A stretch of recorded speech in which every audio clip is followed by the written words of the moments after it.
the Rose Bowl in Pasadena, California. You will always remember the day you played in the granddaddy of them all. He's going for the corner. He's got it. The Rose Bowl, nicknamed the granddaddy of them all, it is the most prestigious bowl game a team can play in and that a fan can watch. It has been host to some of the best moments in college football history, like when David Boston scored a touchdown against Arizona State with 19 seconds left, or Sonny Michel's touchdown run that won the game against Oklahoma in 2018. And in 2006, you had Vince Young's touchdown run against USC in the greatest Rose Bowl game of all time. And with this year's matchup being set with Ohio State versus Oregon, I want to do a video on the history of the Rose Bowl. And for that, we gotta go all the way back.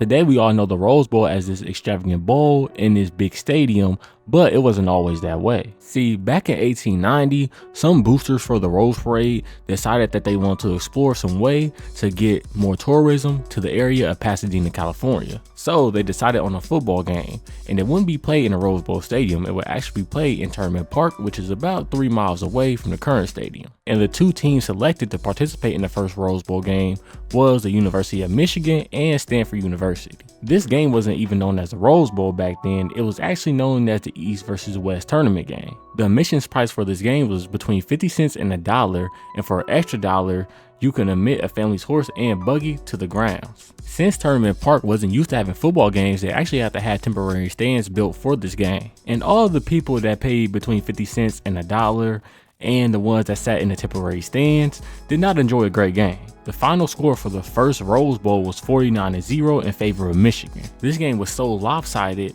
that Stanford decided to quit in the third quarter, so there was no fourth quarter played. Some key stats from this game was that Stanford had 5 first downs and 9 fumbles. Due to the poor performance of the game, the Tournament of Roses officials decided to have chariot races, ostrich races, and other various events instead of football. But they decided to bring the Rose Bowl back in 1916, which was a matchup between Washington and Brown University. This wasn't a barn burner of a game, but it was better than the Michigan-Stanford game because this game ended up being 14-0 in the favor of Washington State. During this game, we also saw Fritz Pollard become the first African-American to participate in the Rose Bowl, having 47 yards on just 13 carries. The Tournament of Roses committee actually selected these two teams to be in the Rose Bowl, and this would mark the beginning of the team selection era for the Rose Bowl. And during the team selection era, we saw some really great matchups like Knute Rockne's Notre Dame Four Horsemen team face off against Pop Warner's Stanford team in 1925. Or in 1926 when we saw Alabama get their first Rose Bowl win over Washington. And finally in 1940 when we had the USC Trojans face off against the Tennessee Volunteers. Now the team selection era will last from 1916 to 1946,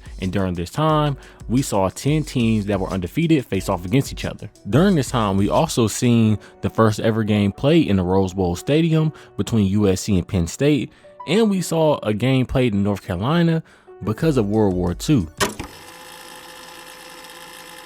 After the team selection era, we had the Big Nine and the PCC Agreement era. The Big Nine and the PCC would actually be negotiating for 8 years about rules, payments, and ticket allocations. They finally came to a 5-year exclusive deal to where the PCC conference champion and the Big Nine conference champion would meet up and play against each other. Although not every team in these conferences was a fan of this agreement because UCLA, USC, Illinois, Minnesota all spoke out against it. But you had teams like Northwestern, Cal, and Ohio State all be fans of this agreement. The first game under this agreement was UCLA versus Illinois, in which Illinois won 45-14. And there were some good close games under this agreement, but there was none of significant importance to the Rose Bowl history. After 1958, the PCC would dissolve because of pay-for-play scandal, and this would end the agreement between the PCC and the Big Nine. After that, a different type of agreement was made between two conferences. The new agreement was between the Big Ten, AAWU/Pac 8, 10, and 12. Actually, these two agreements gave us Rose Bowls that we were more accustomed to when it came to two teams facing off against each other from different conferences. And this agreement would last from 1960 all the way up to 1998. And in 1960 is when some things would change for the Rose Bowl, as we would see the Pac-12 to start to win a lot more. Before 1960, the Big Ten won 12 of 13 matchups, but then after 1960, we saw the Pac-12 dominate a lot more with some Big Ten wins sprinkled in here and there. We also saw the no repeat rule taken away, so teams were able to play back-to-back Rose Bowl games. After that rule was taken away, we saw USC playing 4 consecutive Rose Bowls, and we saw Ohio State playing 4 consecutive Rose Bowls. We also, during this time, saw both conferences have exclusive agreements with the Rose Bowl game. This agreement meant that, in the sense, member schools were not allowed to play in any other bowl game. Thankfully, though, that agreement was abolished in 1975, and after that, we saw USC playing the Liberty Bowl in 75 and Michigan play in the Orange Bowl in 76. Like I said earlier, these two agreement eras really gave us the matchups that we were more accustomed to in Rose Bowl history. In 97, this era of the Rose Bowl would then end, and we would move on to probably lots of people's favorite Rose Bowl era. Now we talk about the BCS era of the Rose Bowl, and this is when it changed up a lot. If you don't know, when the BCS came along, now the Rose Bowl was eligible to be not only a Pac-12 versus Big Ten bowl game, but it also could have been the national championship game. But like I said, the Rose Bowl also wanted to maintain that connection of having the Big Ten matchup with the Pac-12.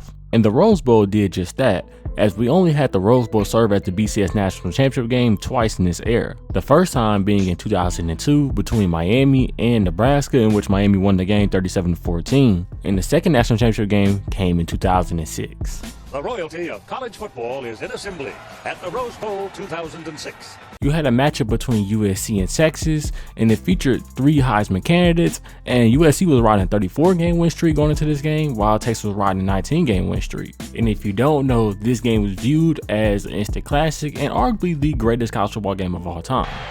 He's going for the corner. He's got it. And this great game peaked at 35.6 million viewers. And in 2010, we saw the first non-BCS conference school qualify for the Rose Bowl in the 2010 TCU Horned Frogs, led by Andy Dalton and Marcus Cannon. We also saw the 100th Rose Bowl game be played between Michigan State and Stanford, in which Michigan State won 24-20. Oh yeah, Illinois made in 2007. We don't speak about what happened in the bowl game, but just know they made it. And this era will last from 1998 to 2014, and then came the college football playoff era. Now, the Rose Bowl era for the college football playoff was similar to the BCS, but instead of it being like a national championship game, it would just be a semifinal game. We will also still see the Big Ten versus the Pac-12 in years that it wasn't featured in the college football playoffs as well. And the Rose Bowl games in the college football playoff gave us some great games, as we had the 2018 game between Georgia and Oklahoma, where Sony Michel had a game-winning touchdown and I believe double overtime. I can't leave out the Penn State versus USC game, where USC won 52-49. You also had that Ohio State versus Utah game where I believe Justjalenyt set the Rose Bowl record for receiving yards or receptions. Those 2 games were actually in the college football playoffs though. The one that was Michigan versus Alabama last year, where Michigan beat Alabama en route to a national championship. And this year's Rose Bowl matchup is Oregon versus Ohio State, and I believe this could be another college football playoff classic because these 2 already gave us a great game early in the season. And maybe my math is wrong, but this would be the 100th game in the actual Rose Bowl stadium because of World War II and the pandemic. And as it stands today, USC has the most Rose Bowl wins and the most Rose Bowl appearances. CJ Stroud holds the record for most total yards and passing yards in Rose Bowl history. Jackson Smith-Njigba holds the record for most receptions and receiving yards in Rose Bowl history, while Marvin Harrison Jr. has the most receiving touchdowns in Rose Bowl history. And finally, Christian McCaffrey has the most all-purpose yards in Rose Bowl history. And this is just my opinion, but I believe the Rose Bowl game should be at least a national championship every year, or at least a national championship should be played in a Rose Bowl every year. As you can see, the Rose Bowl game has gone through many phases since 1902 all the way to the present day. Through those phases, we've seen great performances, great players, great coaches, and great games. And I can't forget about the key moments that we will just never forget. The Rose Bowl is truly the most historic and greatest bowl game in college football history, and I can't wait to see what it does this year with Oregon versus Ohio State. But that's all for this video, and until next time, I'm out. Peace.